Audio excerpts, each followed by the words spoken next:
Squid Game wasn't really about fairness as Frontman claims. Let's talk about player 271.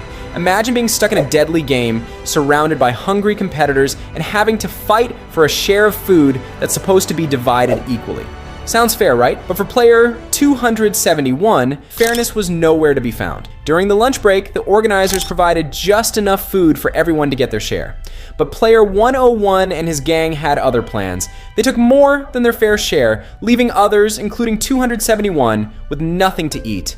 Desperate, player 271 tried to confront them, but in the process, he accidentally broke one of their glasses. That's when player 101 snapped.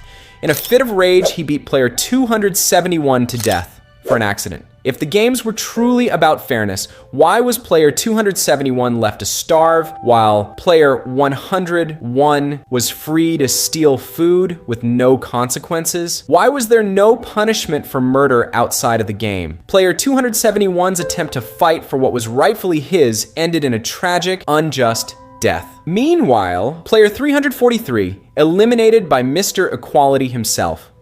Now let's talk about player 343 and his elimination during the Mingle game in Season 2. The rules were clear.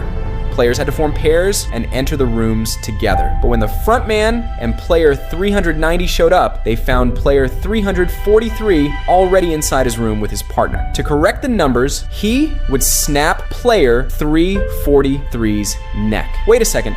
Why was player 343 eliminated? He was already in the room playing by the rules. The frontman, the one who supposedly enforces fairness, didn't even bat an eye before breaking his own rule.